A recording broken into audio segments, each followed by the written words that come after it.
Hello there, it's Jan from JB Crafts. Thank you for joining me today and welcome to my channel.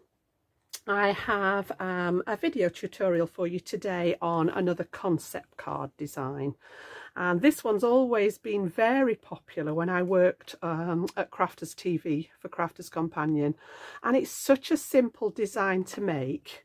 But yeah, gives quite an impact. So it's called a teepee card, hence, you know, the style of it. It looks like the little teepee. It's made of 3 pieces of square cardstock.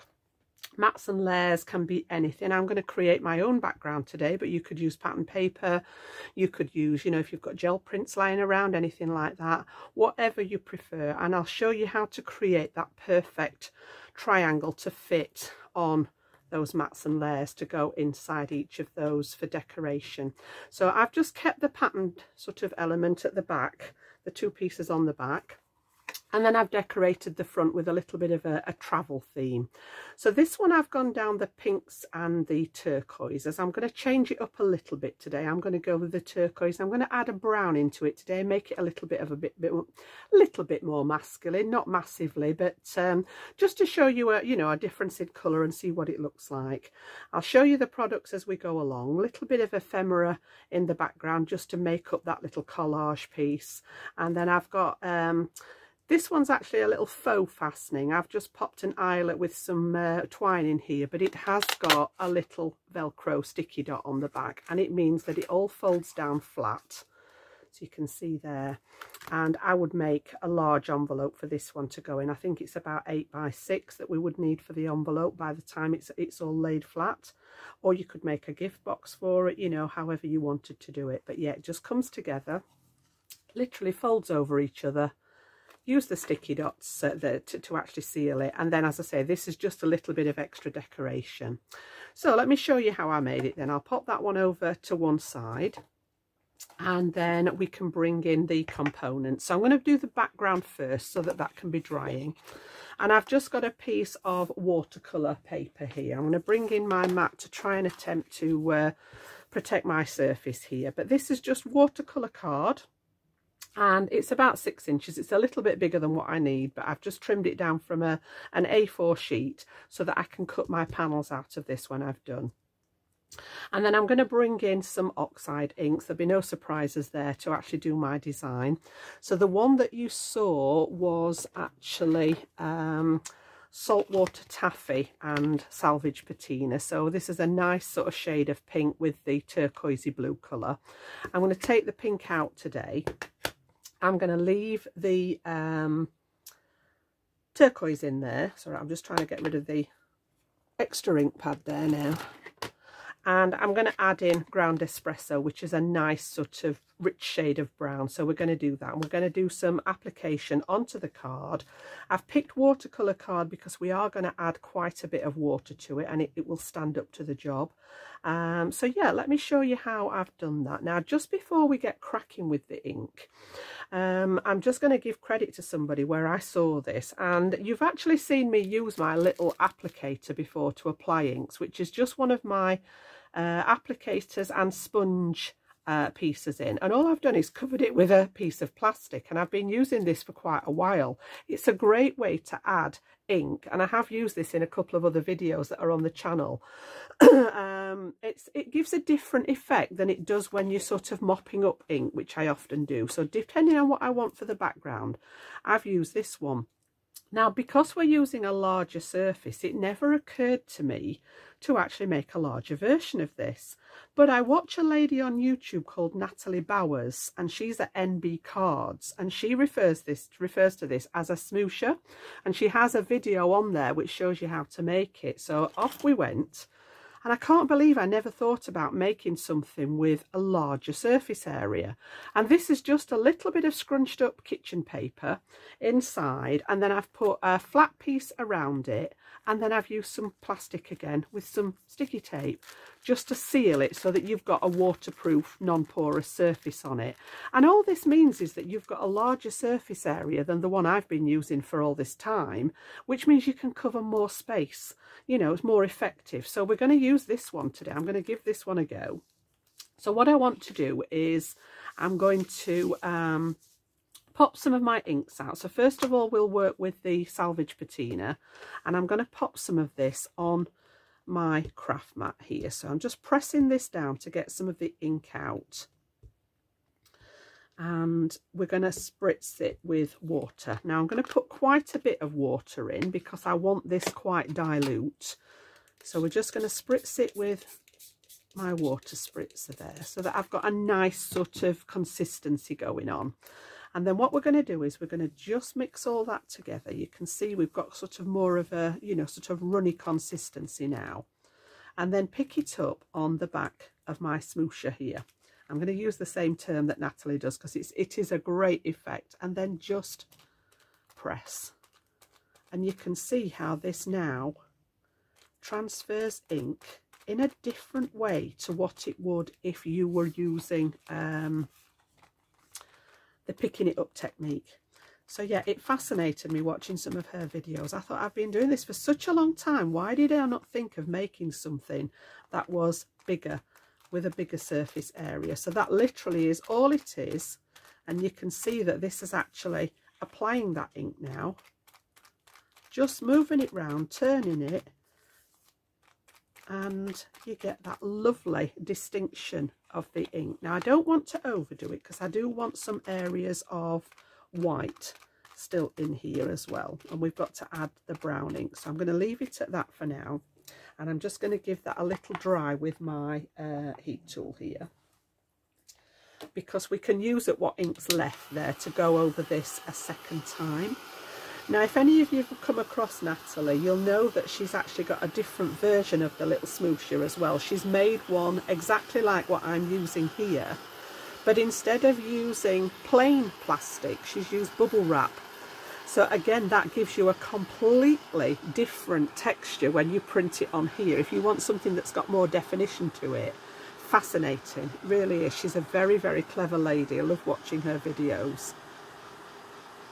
So I'm just taking off some of the excess water. It doesn't need to be perfectly dry, but I just want to get rid of some of that excess water off there, and then I can manipulate that cardstock back into shape. And what we will do is we'll just use some of this, and you'll get sort of like a second generation on some of it. And I'm just going for the spaces that I've already got some ink in, and it just gives you a little bit of a darker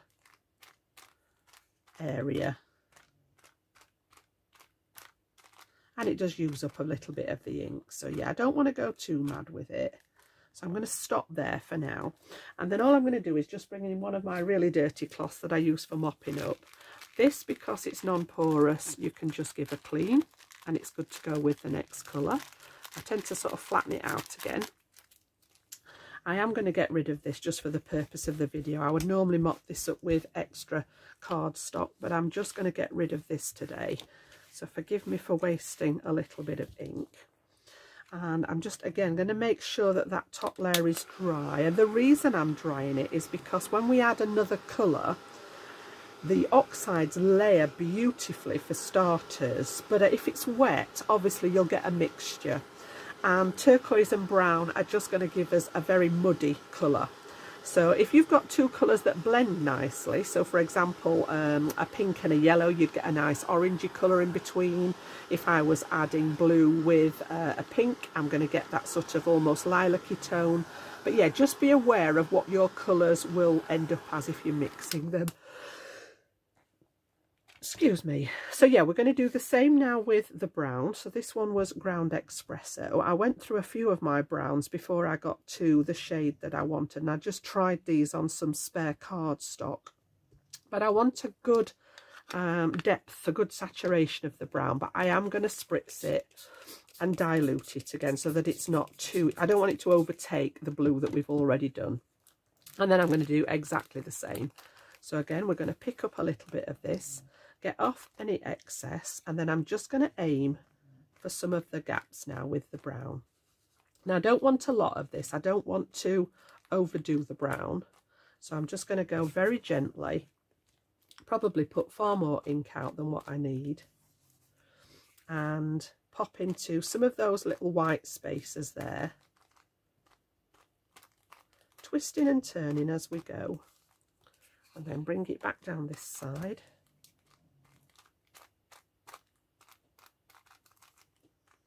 And you can see how you've got that sort of bit more controlled application. There's a little bit of a gamble when you turn the card over and dip it in here, because you're not quite sure where the ink's going. But doing it this way, you've got that little bit more control. So yeah, absolutely love this. I'm going to get carried away with making backgrounds now with this. Such a simple little tool that we can all make just out of some simple, you know, things that we have lying around the house. And it's good to go again for the next time.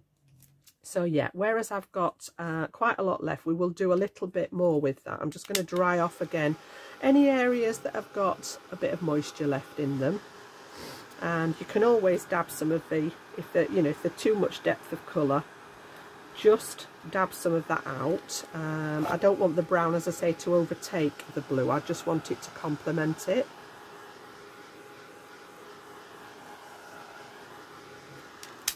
And then I think what I'm going to do is maybe use one of my smaller brushes here. We'll just use, because I've got a lot left, I am just going to splatter a bit of this on here as well. So just gently, it'll add a little bit more. I'm going to splatter some water on it as well, which will actually take the colour back a little bit. But yeah, just in places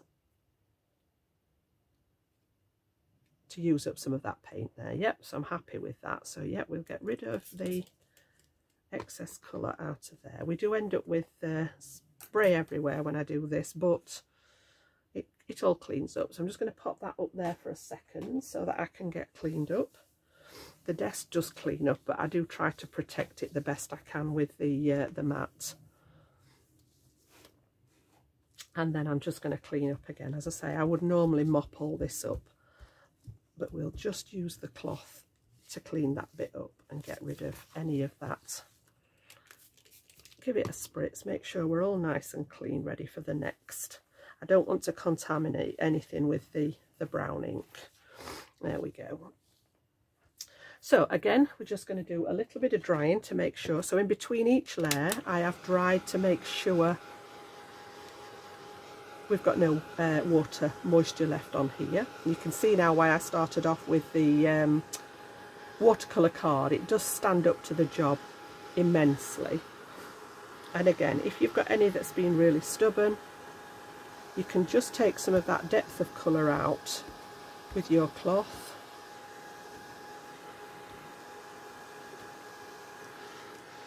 And make sure this is dry. And then I'm going to treat it to a couple more things. So I've not finished yet. So again, we'll just manipulate this back into place. So the next thing I'm going to do is actually pop some water down, because the oxides work brilliantly with water. But I'm actually going to flick over to my fan brush this time. I'll get a slightly different application with the fan brush. So again, right over the top, and I'm going to aim for some of those brown areas, because this will actually take the colour back a little bit then. So just mopping up the ink, splattering this all over the piece that we've done. And then I'm going to absorb some of that with some kitchen paper, and then we'll dry again. Because this is a big background, I'm not too worried about how much of that I put on. So again, we'll have a little clean up, because the water does go all over. It's one of those things, but I'm not too worried about that. I'm not happy if I'm not making a mess, I must admit. And then what I'm going to do is just bring in my paper towel here. You can see where I've been playing already, and I just tend to pop it down. Leaving it on the roll just lets me apply some pressure, and back again, and that will take off. You can see how much colour it's actually pulled off of the print there, and it just takes some of those colours back. And with the oxides, you get this gorgeous oxidization going on. So it's showing up more on the, I was aiming for the brown more so than the teal colour, but you can just see where we've got these little areas where it's played with the ink. Okay, so one last thing, just going to dry that again, and then I've got a different product to bring into play just to add. This is all very matte finish, so I wanted a little bit of sparkle in the background as well. So I am going to bring in a shimmery product this time. So I have used paints for this in the past. You can use your shimmer paints if you have those.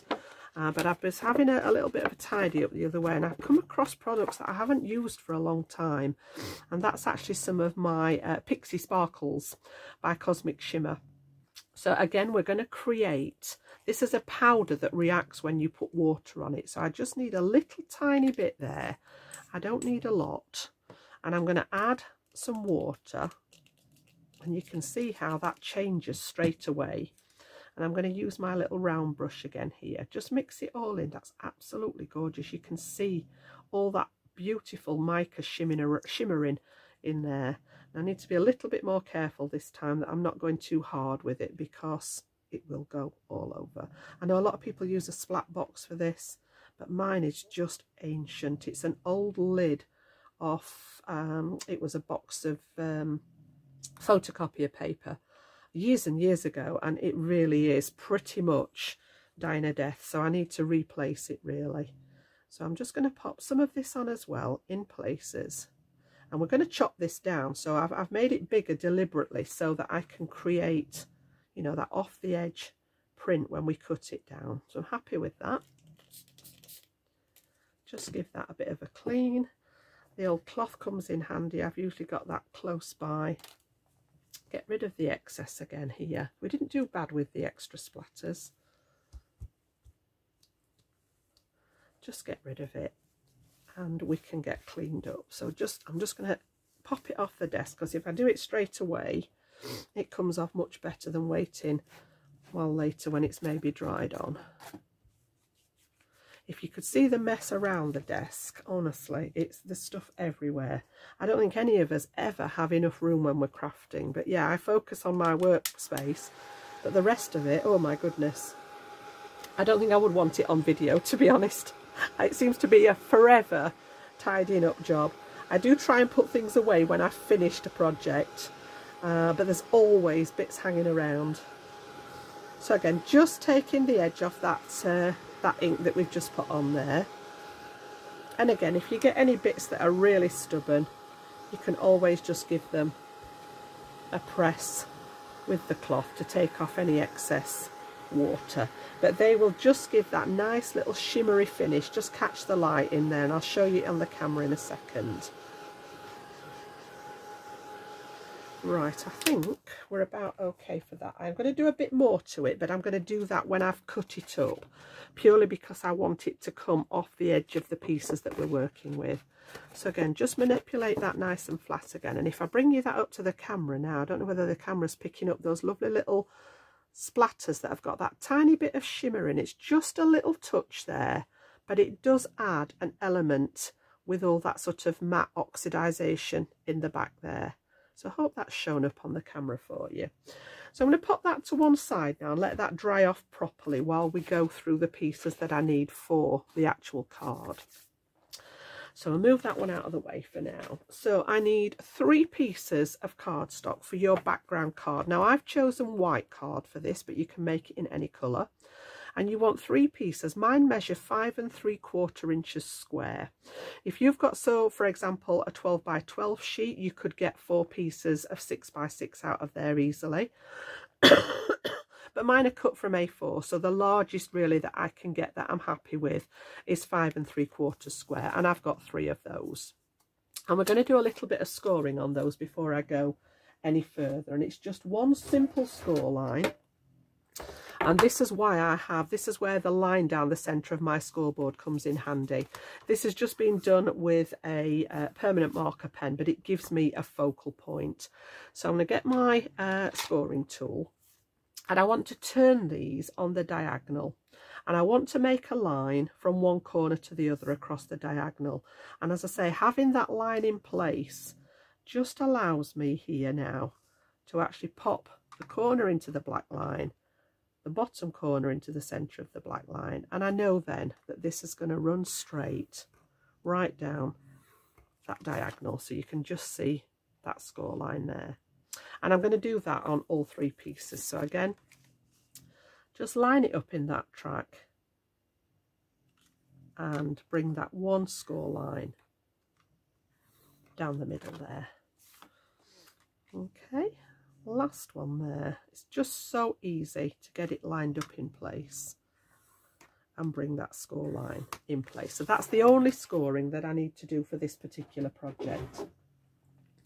And then we're going to fold those in half and burnish them, so you should get a nice piece that meets in the corner. And I always make sure, even though I've tried my best to get it straight, I always make sure that they do meet in the corner here before I burnish that line into place.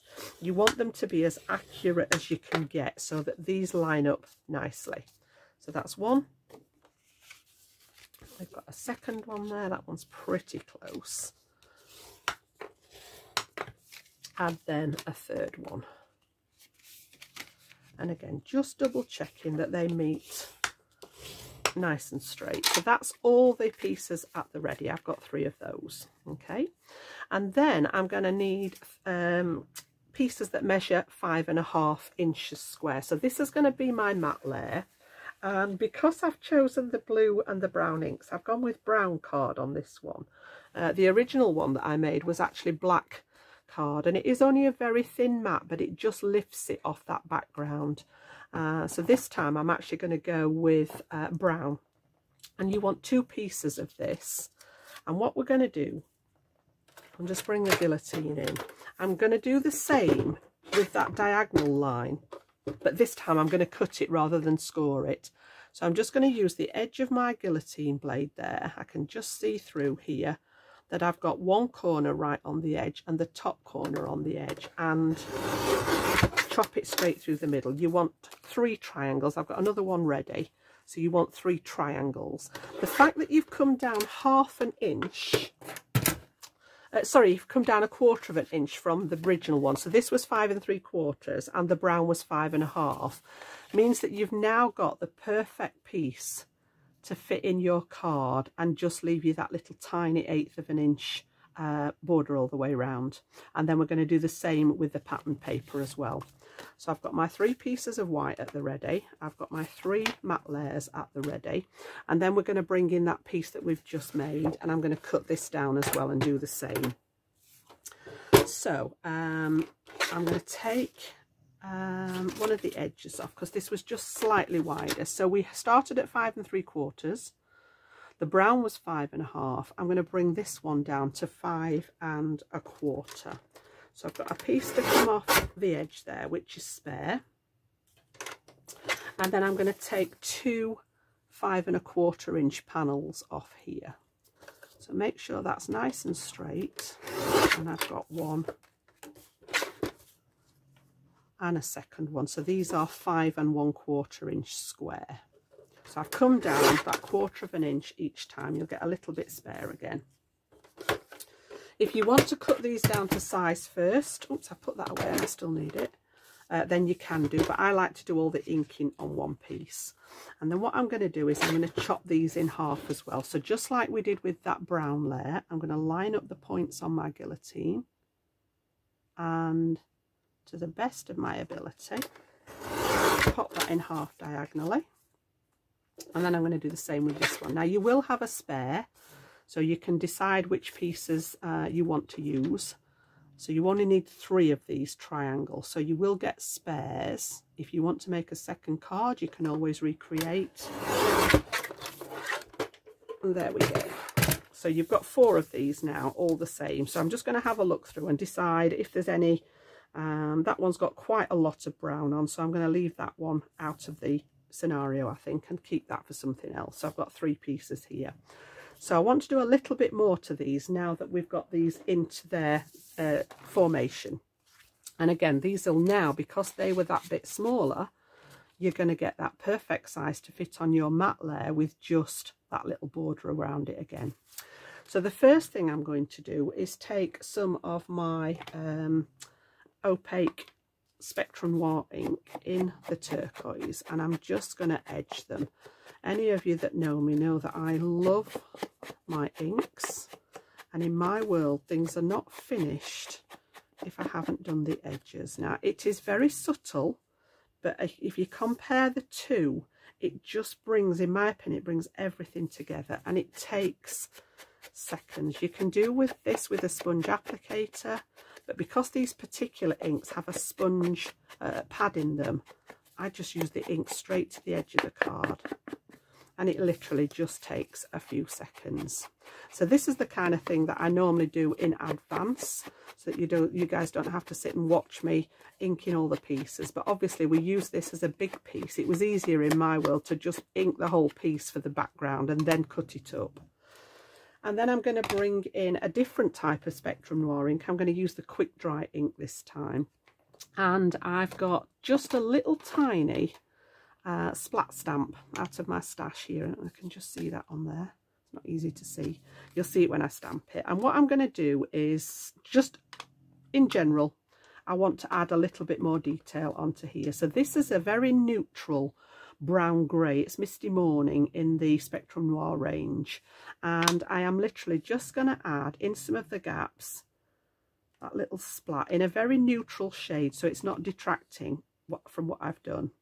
And the reason I waited while I've cut this up is because I want to come off the edge of the pieces again to make it look as if this was cut from a larger piece.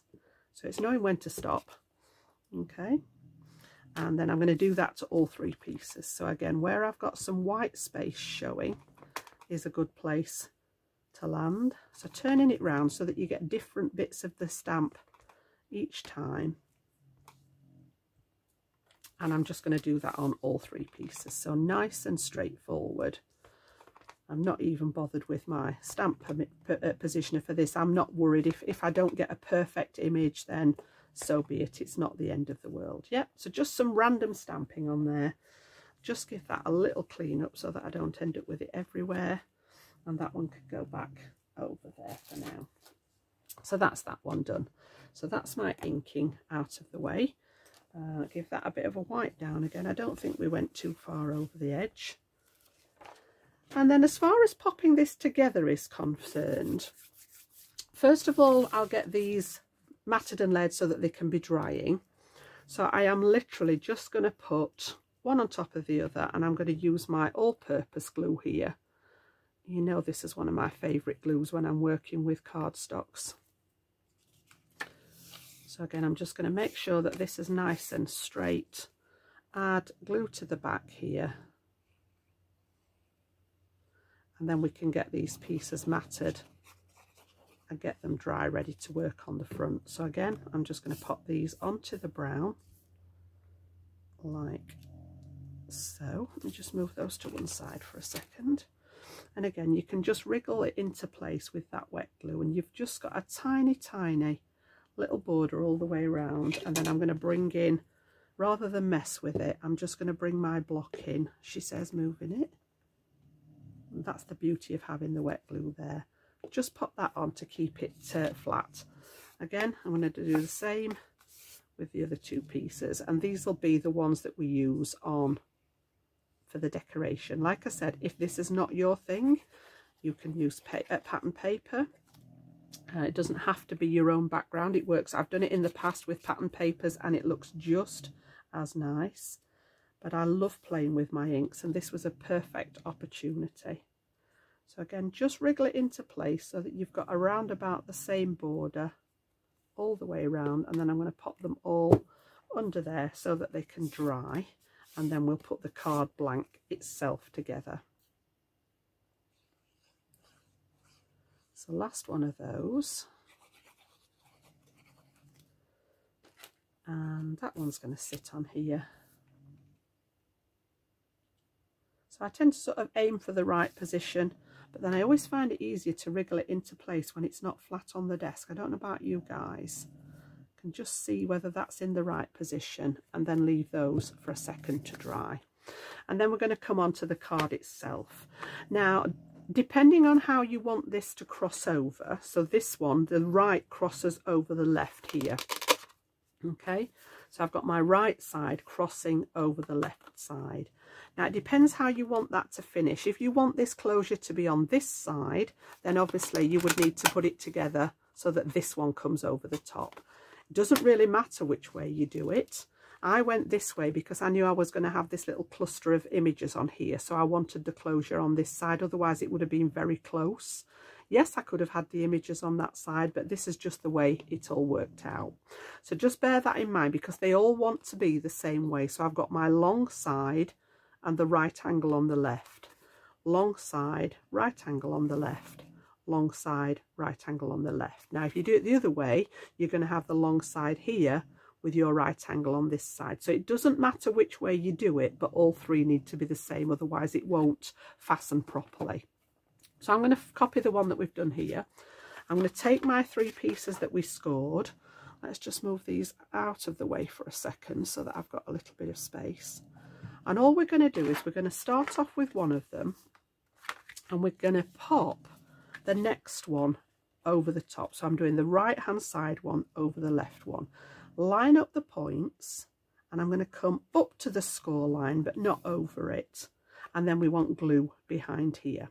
So what I tend to do is just put my finger so that I've got a bit of a visual, and then I put the glue on the base piece. So this is the one that's going underneath, like so.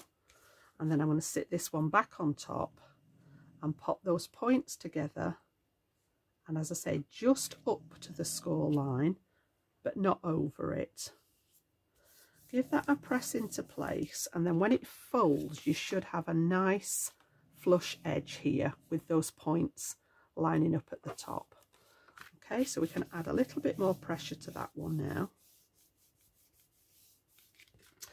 And then I'm going to turn to this one, and we're going to do the same on here. So the next one is going to go with the point all facing to the left, and this one's going to go on here. So again, I'm going to pop my finger in place and pop the glue on that base again, and then we'll get that one stuck on, and they can be drying too. So again, pop it on here, make sure it's nice and straight. A little bit of excess glue under there. There we go. Get any seep out, it does rub away nicely, the collal, or if you have a glue eraser you can always take the excess off with an eraser. And again, I'm just going to fold it to make sure this should all line up now nice and square. So these 2 pieces should match if you've got everything in the right place. Now at this point, I have seen people make these designs where this is all one piece and then you stick this one over the top. But I prefer to do it in the 3 sections. It just sort of fits the way I work. So again, you know, no right or wrong. You can see here that we've got one long piece, but then you've got to think about having the diagonals going the opposite way, and it just got very, very complicated for me. I like the 3 pieces, and you can just see how we've got the 1, the 2, the 3. And then when we get to the end, this is where you want to decide, are you going to go this way with the fastening here, or are you going to go this way? So I'm going to go here, and then I've got all my points are going to that left hand side. Okay, so mine's going to go this way. So again, I'm just going to pop a little visual there just to remind me when I'm popping it together that I want to put a fastener here and a fastener on this side. So it's just a little tiny visual so that when I'm popping it together I know which way I'm going to work here now. And then we're going to decorate. So I'm going to start, because I want to go this way, I'm going to start on this front panel, and these should be dry enough to work with now. I'll leave that here so that I can use it again. So again, you know, there's not really much difference between them. They're going to go this way. So I'm just going to have a look and see. I'm going to save those 2 for the back. I'm going to use this one for the front, not for any reason other than that there's a bit more brown on here, and I know I can cover some of that up with the little collage that I'm going to put on it. So I'm going to staying with the same glue. So we're just going to add that collage glue behind here. And then I'm literally going to pop this, I'm going to lay it flat to put these down, and pop that one on the front there. Now then, that one's moved just a fraction, but I'm going to have to stick with it now. This is the trouble. This is the only downside of using wet glue on video because it does tend to move. I've got a little tiny gap in this now here, but it will do what I want it to do. And then I'm going to rotate, and we want a second piece here. So again, lots of repetition. And I like that because when you're making a project that's got repetition in it, it sort of does commit it to memory from the point of view of if you ever want to do it again. If you're actually repeating the actions, it just helps with that sort of muscle memory of how you made something. And then I'm going to turn it again, and the last one goes here because this is going to be where we close. That's why I put the little cross on it, just so that I didn't get mixed up with the sides. And I will apologise now because I think you can probably hear Lacey, again, my little doggo. She's crashed on the floor because her daddy's out again, and she's snoring her little head off. So I'm happy that she's settled because she used to stress a lot when he went out, but she does seem to settle a bit more now. But she crashes and she snores for England. So if that's what you can hear in the background, I do apologise. I know one or two of you have commented on it in the past. Can't really do a lot about it. I don't want to fasten her in the other room. She would get too upset. There we go. So just taking that little bit of excess glue off now it's dry. And we've got those 3 sections now that are going to fold here. And we've got our first one, our second one, and our third one. Now this is what I was talking about. It's just slipped a fraction here, but it will still work. I think it's because the glue was still wet. And it's dried. Oh, hang on. I thought it had dried enough. No, it's the top piece that's moving, not the section. Leave it alone, Jan. Don't mess with it. There we go. So we've got that at the ready now. Okay, so we've got decoration and we've got the closure. Now, I have seen these made where people decorate this bit.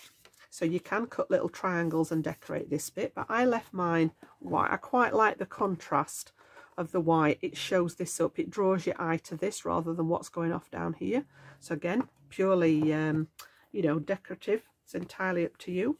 So on my closure section where I've got the little cross on the back, I just wanted to add another detail to this one, and I'm going to use my crocodile to pop a hole, and I'm going to come into the corner about sort of 1/4 of an inch-ish. I'm just going to take a little hole out here. And I'm going to add an eyelet in there. So I've got my little tub, and I think we'll go with the turquoisey colour. I've got my little tub of eyelets in here. And I just want one of those turquoise ones, I think, to match the colour scheme. And that's going to go in here. Oops, we're going to add a little bit of twine in there, just as an extra feature. It's not part of the closure. I was originally going to do it as the closure, but I didn't feel that it was secure enough to hold it steady. Now if you don't have the eyelets or the, you know, the crocodile, the facility to do it, you can just punch a hole in here. You could pop a little ring reinforce around it, but this is just going to be a decorative function, and I'm actually going to put my little sticky bits on the back. So I've got a set of the little hook and loop, and I get these online, and they're just misbehaving at the second. There we go. So I've got quite a few. I've got a couple of different sizes. These are the slightly larger ones, and you get the background piece with the fluffy bit, so the hook bit and the loop bit, and I'm going to stick them together, take them off there, and then we can put those on our closure. So now I know where that little eyelet's gone. I'm going to put this slightly further up here, and then you can bring it round to where your other cross was, line everything up, and then I'm going to give those a squeeze. Let those set, and then we can separate those for the closure so that it will all fold flat. Okay, and then I've got my little box of tricks as usual. So I've got some twine to put through the eyelet. My stamps, let's have a look. The main stamp set, this was from an old subscription box, craft box from Crafter's Companion. I don't know, I wish I'd numbered these when I took them all apart, because I wanted the extra space from all the boxes, and I wish I'd put numbers on them. So I'm not sure which number box it was, but you can see there we've got that lovely little stack of suitcases, and I've coloured those to match the theme. And then I've also done the Adventure Awaits, which was the sentiment from that set as well. So those are from there. We're going to use those on the front. And then one of my own stamp sets, I've got dozens of this kind of thing. If you've seen some of my other videos, you'll know that I love the tickets and the ephemera. I'll stamp all of these out and just cut them and save them in, you know, in a little envelope. But I wanted the postcard off here, so I've stamped that onto some scrap cardstock. I just stamped it in that same ink that I used to decorate the rest of the card with. It's a quick dry ink in that brown grey. And then I've gone round the edge of it with the same turquoise ink just to bring it all in together. So we're going to use the postcard.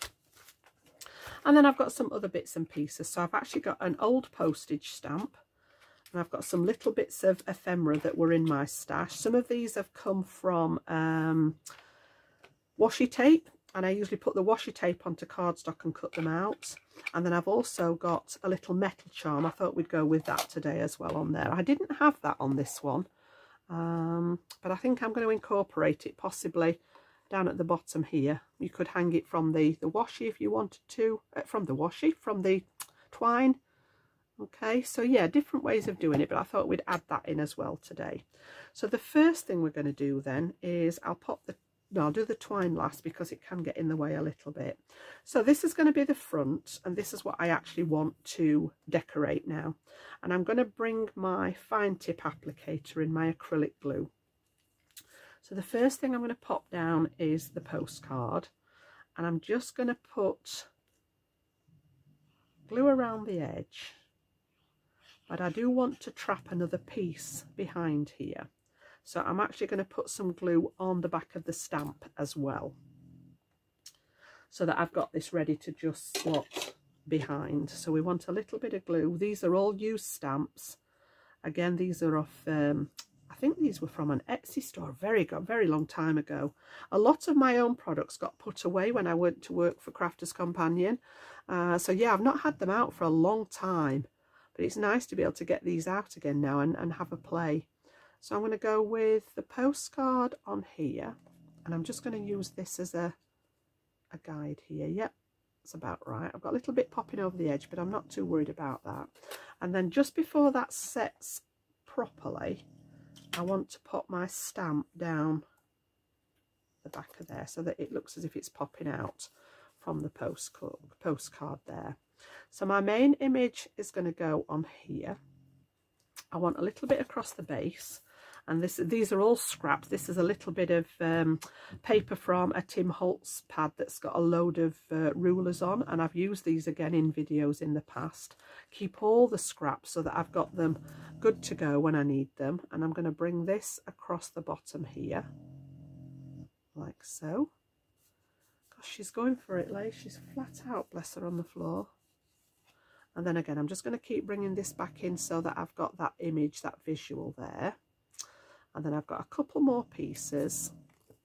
So this one is going to go as if these are all popping out. And I just like that idea of when you see the old-fashioned suitcases. This one brought back memories because we used to have one of those little brown, that's why I coloured this in the brown, little sort of hard suitcases with the clips on. But you often see them decorated with all the pieces of ephemera, you know, the stickers that they've got from going to different countries and things like that. So this is what I was trying to create with all these little pieces of ephemera that I'd got in the stash. So all the tickets and things there. So I think that one will be okay like that. Yeah. And then the last one, again, a lot of these are washi tape. I've got this kind of thing. So I just pull it out and stick it on cardstock and cut it out. And then I've also got this one, which is some of them are from. So again, loads and loads of them. I just put it onto scrap card and then cut them out and then ink around the edges with the vintage photo ink just to bring everything into line. So I have these in a little envelope as a go-to for if I want to do any collage work like this. So again, this one is going to come out of the bottom here. So I want that one to go, just want a little bit of it peeking out. Sometimes I'll cut these in half if I don't want to use all of them, but we're good to go there. And then I can take my foam pads. I've raised this element up on foam pads so that we've got a little bit of dimension, but not too much. So again, we'll take the backs off here And then I am going to add, that one's being very stubborn, there we go. I'm going to add a bit of glue to this just to give me that bit of wriggle room when I get it on the card.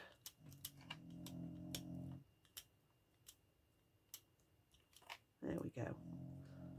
So again, we will pop this one onto the tweezers, put them in the middle there, and then again just on the back of them I'm just going to put a little dot of the acrylic glue there so that they don't grab and stick straight away without me getting everything in position. So again, this one's now going to go sort of over and seal all those elements together, bring everything together like so. And just for the colours, if anybody's interested on the colours, I did keep my pens out. So I've got my tri-blends, again, they're alcohol markers. So I stamped it in my alcohol-proof ink and then brought out the tri-blend markers. So the one that has in the middle here was the tan blend. So I've got my tan for that one. Some of the handles I use the earth brown one, so you can see some of the darker handles of the earth brown. I'll leave these down so that you can see them. I wanted to bring in the turquoise from the inks we use, so this one is aqua blue, and then I've gone for sort of a corally shade at the top this time. Okay, that's the coral blend. And then I've got the top one was the brown grey, which was match that ink that I was stamping with. And then just the clasps on this one, I wanted these to look a little bit more gold, so I've got my gold yellow. So I'll just leave those there for a second, just in case anybody's interested in the colour scheme. You can see all the colours down the side here. Go-to pens when it comes to alcohol colouring, I absolutely love them. Right, let's have a little tidy then. Where did we get to? We need to put the sentiment on the top. So the sentiment's going to go across here like so. So I just want glue in the centre of that one, and I'm going to pop this one just at an angle across the top here like so.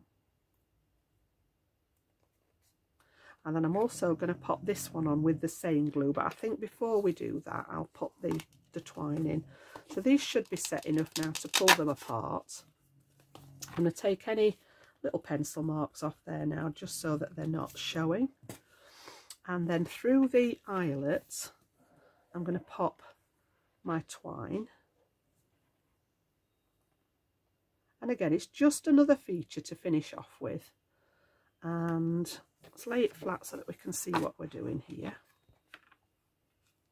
I want to get this tied in the middle like so, and just a little trick for this, I always find that I don't have enough hands at this point to hold everything together, so just to hold that tight I'm going to use my reverse tweezers here, and I'm going to pop that in there and hold that knot in place. That's going to be my sort of extra fingers to hold it all in place, and then I can tie this in a knot securely, remove those out of the way, and I've got that nice and snug where I want it to be. And then what I'm going to do is pop a little bow on here and then take off any excess. As I say, I did think about actually adding the that didn't work, did it? Do you know, me and bows. There we go. I did think about hanging the charm from here, but it wasn't in the right position on the piece for what I wanted. So again, we'll just get that to the right size like so, and then I can chop off some of those excess there. So again, nice little feature there just to finish off with. Okay, so we'll close that one up again now, and we've got that little bow just as an extra in the corner there. And then I think I'm going to pop this one down at the bottom here. So again, the acrylic glue will work on the back of here. So all I'm going to do is I use this for any embellishments, whether they're metal, whether they're wood. It does do the trick. A little bit in the middle there, and then what we can do is pop that one. I think this is just going to go down here. It's just a little compass. I thought it fit in nicely. I've got dozens of metal charms, and then once that glue cures and sets, that's going to hold that in place perfectly. And then the last thing that I did to it, of course, you know, I make no apologies on this one, I've added in some of the little pearls in there as well. So yeah, I put black on that because this one was black card in the background. I don't have any brown, that's something I maybe look into, but you can colour your own gems. If you've got the alcohol markers, you can colour your own. Tend not to put the gems on the second one, because I think it, you know, although I have hundreds of them, it does kind of waste them. I always keep the prototypes. These ones are often, you know, given out to people, and sometimes they just get, unfortunately, they get wasted. But yeah, you can see here, well, then we've got the two colours there, haven't we? So let me just pop that away. I've just seen that sitting at the side of me. Put the lid on there. So which one's your favourite? Do you like the one with the pink in? I've got a little bit more pink on the top suitcase to match the pink in here. This one I've gone a bit more coral with the blue. So we've got sort of a bit more feminine, bit more masculine, slightly different ephemera on them behind the suitcases, but essentially the same idea. So this one, I actually went round the sentiment with that brown ink again, whereas this one is plain. So yeah, subtle differences there, but yeah, giving you the idea. And it all shows you how that system works. And again, I've done the same. I've got the little decorative element here, but I do have the sticky velcro, the hook and loop, and like I said, it all folds flat, and we're looking, I think, at about 8 inches. Yeah, I would be making an envelope that's about 8 inches by 6 to fit this in, using my enveloper, perhaps with pattern paper or something like that, or I'll pick one of the colours out to make an envelope for it to go in. And then when the recipient, it's fairly obvious what you need to do with it. But if not, you can always pop a little note in if the recipient hasn't seen this kind of thing before, so that they can, you know, fix it together. And I just think it's a really neat idea. As I say, this one, we've got that lovely blue and turquoise with the extra shimmer from that sparkle, pixie sparkles there. And then this one has got the pink and the turquoise. And then I used a little bit of the, it was a white sparkle on this one. You can just see in places. I applied that one with the technique with this rather than splattered it. So this one's got extra shimmer on it from the applicator here. You can just see that in the light. And then those little stamp splats. So yeah, whichever one you prefer, let me know in the comments which is your favourite colourway, which one you would do. Let me know if you're going to have a go with it. If you want to show me what you've been up to, you can find me on Facebook at JB Crafts. I know a lot of you have been uploading your photos there, so I do check that on a daily basis to make sure that I'm trying not to miss anybody. And yeah, if you've enjoyed it, give it a thumbs up for me.